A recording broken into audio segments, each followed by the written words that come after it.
One thing about trust, it's one of the most powerful things that we can give another person. Sometimes that person who knows the most about our life is often the person who knows exactly how to hurt us. This is when trust turns tragic. Well, we talk about the hit and warning sign. We getting into the lessons we can learn from the tragedy. Today on episode 2, we talking about the murder of this queen, Darlene VanderGiesen. I hope that I'm saying her name correctly. It's like, what happens when the person you call friend secretly see you as a competition? Support can turn into jealousy real quick. A case that started as a missing person investigation ended up with investigators uncovering a deadly betrayal involving somebody within her circle. So Darlene, she was 42 years old. She was in South Dakota. She was a part of the deaf community and was well known for her kindness, her liveliness. Everybody loved her. Now, on February 1st, 2006, she left for work. Child, boo, she should have there met Darlene Wright. That's her homegirl. She met her at the apartment complex. They was all staying in the deaf community apartment complex. They called them the deaf apartments. Child. So she met her at the piece of her parking lot. According to investigators, Darlene believed that they were meeting to plan a Valentine's Day surprise for her a mutual friend that both of them had. That was the last time she was seen alive. 2 days later, Darlene was reported missing. Her vehicle was found abandoned, and that's when the search began. So let's get into her Darlene background, right? She worked as a marketing director for a local company and had built it. You know, she built a life for herself. She was independent, successful in her career. She had a lot of close friends. You know, people knew her very well. They knew she wasn't into no drama, no foolishness, all of that. So her and her homegirl, they had a tight-knit, tight friendship. And the homegirl name is Darlene Wright. Now, the friendship between them two, like I told you, she stayed in the apartment. They stayed in the same apartment complex. So they always spent time together. Share parts of their personal life, you know, just regular as you would do as a homegirl. Like many friendships, the level of trust develop. You see what I'm saying? When you leave someone in your personal life, your personal world, I'm letting you in my house. So basically, I'm sitting right here, just like a regular friend. I'm sitting right here inviting you to my house. I'm sitting right here, let you around my kids. I'm sitting right here, letting you around my man. Child, what? And, okay. You sitting up here eating off my plate. You eating off my food. You around here kiki laughing with my kids. Oh, okay. So there's trust built there. She believed she had a friend that she could trust, just like we all do. When we confided our friends, when we built this bond, this relationship with our friend, we trust them to a certain extent. That's why we getting into how we can figure out the warning sign that she bypassed. So the two women relationship got complicated. They began struggling with intense jealousy, resentment toward Darlene. Now that's Daphne. The girl, she started being jealous toward Darlene. Our friendship reported became filled with tension, anger, and emotional conflict. So off rip, that's when their relationship started changing. Emotions became unhealthy. Instead of the girl, Daphne, instead of she sitting up here celebrating Darlene's life, her achievements, her relationships, the things that she accomplished in her life that she's happy about. Instead of her homegirl being supportive and being an actual genuine friend, you want emotional support from your friend. Daphne did not give her that. She did not give her that. She was hating on Darlene. The whole friendship, she was hating on her. And the warning signs is very, very important. Toxic friendships can turn deadly. The person that you trusted the most with your deepest, darkest secrets start envying you. So investigators look deeper into the relationship. Like, the investigators, they feel like, okay, it's a normal friendship. They had a connection. But of course, over time, them signs came about. The jealousy, the resentment, the emotional tension. Because Darlene, she was a successful woman. She had a career. She had friendships. She had a life built for herself. So this it was concerning to the investigators. So before this queen Darlene disappeared, right, she started receiving threatening and disturbing emails, I'm talking about them messages was a major part of the investigation for the police now. Because it showed that she was a target. She was targeted by her homegirl, her so-called friend, that so-called love her, they so-called bestie. That's why I say, pay attention to them people up there. They swear up and down, y'all best friends, y'all this and that. But they stay running their mouth gossiping about you behind your back. Why does everybody know my business? But you my homegirl. Those are signs. That's why I say we got to stop ignoring the signs. We got to peep signs about these toxic friendships, toxic relationships, toxic family members. It's okay to distance yourself from people sometimes for your sanity. Because we don't want trust turning into tragedy for us. That's why we here. We here to learn the warning signs before any of this happens. God forbid any of this happens to any of us. So that's how the police got everything. She sat right there and text that girl that stuff, them emails. She text that girl that foolishness. You threatening that girl on emails and you think the police ain't going to sit right here and subpoena the records? See what I'm saying? That girl, she jealous, she hating. She's sitting up here threatening that girl on the text. Now, that's how the friendship comes suspicious. She all up in the girl personal space, treated her like she cared about the girl the whole time. You know, that's what she failed to realize. The girl, every time the girl achieved something, she was not happy for her. Pay attention to how they act, their reaction. Pay attention to their reaction of when you have your accomplishments, when something good happens in your life and bad things happen in your life, anything. You got to peep their reaction. Is they happy when something bad happens to you? Every time you come to them about some drama or something horrible in your life, do they get like a smirk, little kiki laugh about it?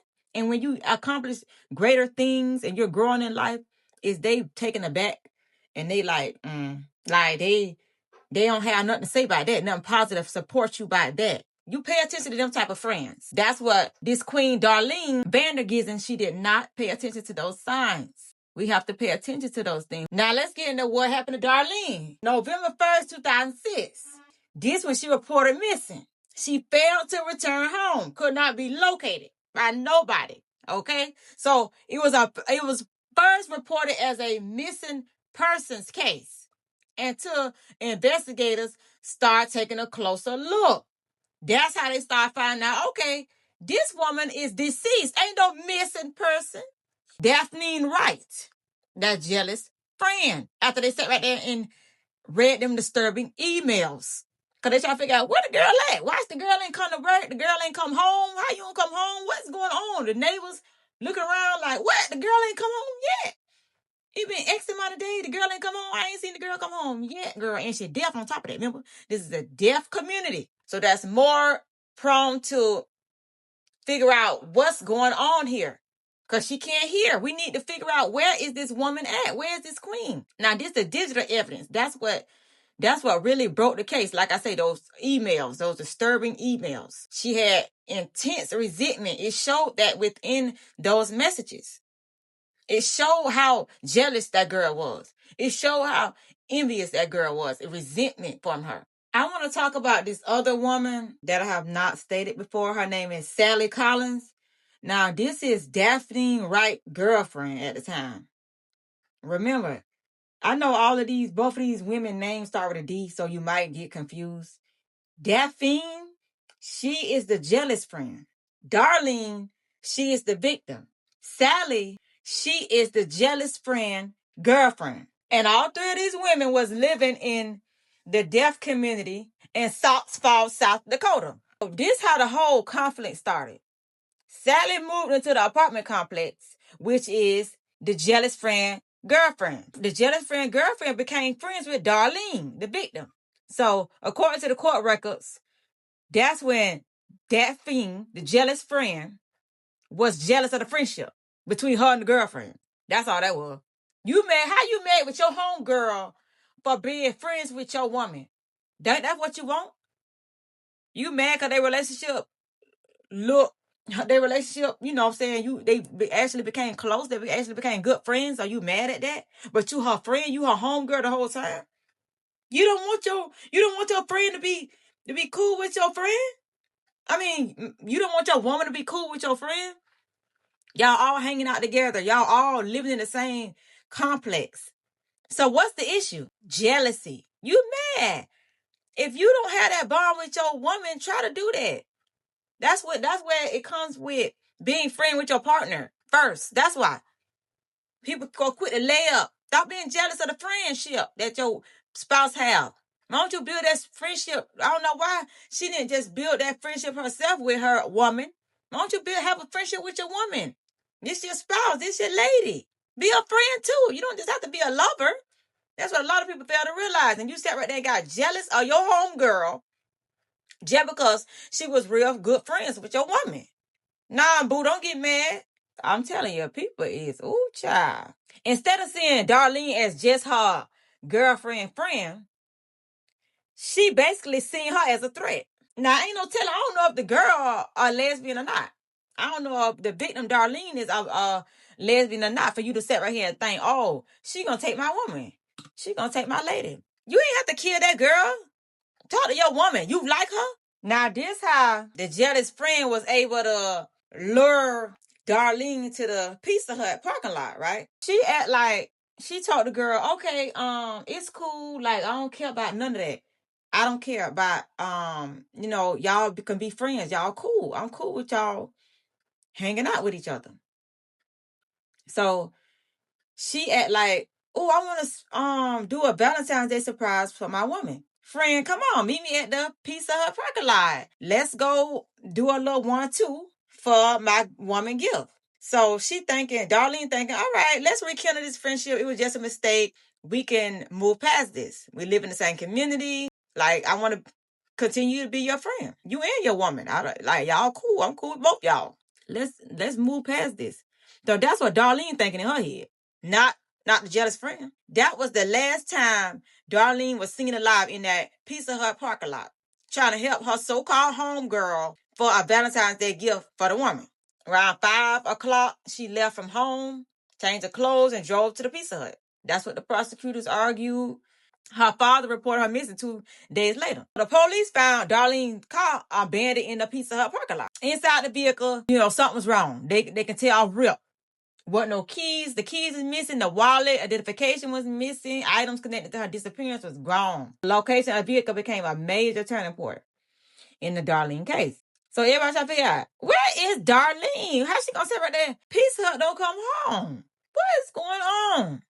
So police searched the home of the friend, Daphne Rice. She sat right there and searched that. Now she had a roommate named Jackie Chesmore. That what the friend had, some roommate. So how you gonna get mad at your woman for being friends with your homegirl, but you got a whole woman roommate that ain't no telling? You cheating on your woman with the roommate? You live with a whole nother woman. So you get mad and jealous and angry, resentful. Your woman could get mad, could have got mad at you too. Daphne. Child, the basement discovery. So this is what the police found. They found bone fragments, tissue, blood evidence, DNA all over that girl apartment that belonged to her homegirl, the queen, Darlene VanderGiesen. Right in her basement. You got all her DNA all over. Then how about what the investigator found? They found a receipt of a chainsaw, an electric chainsaw, shortly after Darlene disappeared. Don't tell me this woman went into the store. She sat right here and bought an electric chainsaw right out the store on camera. Right after Miss Darlene was reported missing, you go buy a chainsaw? Okay. That was a smart idea. All right. So this her attempt to hide the evidence. This how she want to cover up. She tried to burn Darlene's body. Now when that failed, they alleged that she dismembered. That was she bought the chainsaw for, so she could be dismembered the girl body. Now in the basement, she cleaned the basement, called herself, removed carpet pieces, loaded bags and debris into the vehicle, her car, after the disappearance of Darlene. So the police found all that. They found red stains on the bumper. They sat right there and tested that. Them red stains ended up being Darlene blood all over the car. This is what her lawyer say. They focused on the friendship conflict, but the jury had to decide whether the evidence was proved beyond a reasonable doubt. In 2009, the jury found Daphne guilty of first-degree murder and other charges related to Darlene's death. She was sentenced to life in prison without the possibility of parole. But what made the case so heartbreaking is that the betrayal. You know, you think you can trust people and you think you're a genuine friend the whole time, but they had this malicious intent that you had no idea. That's the worst part. You have no clue that you felt this way, and you be so appalled, like, dang, I didn't know you really felt this low about me. You really felt this worse about me. You really felt this hate. It's like this hate-love relationship for you. This your friend. You know me. That's it for today. This episode, y'all. Thank y'all for tuning in to When Trust Turns Tragic. I'll see you on episode 3.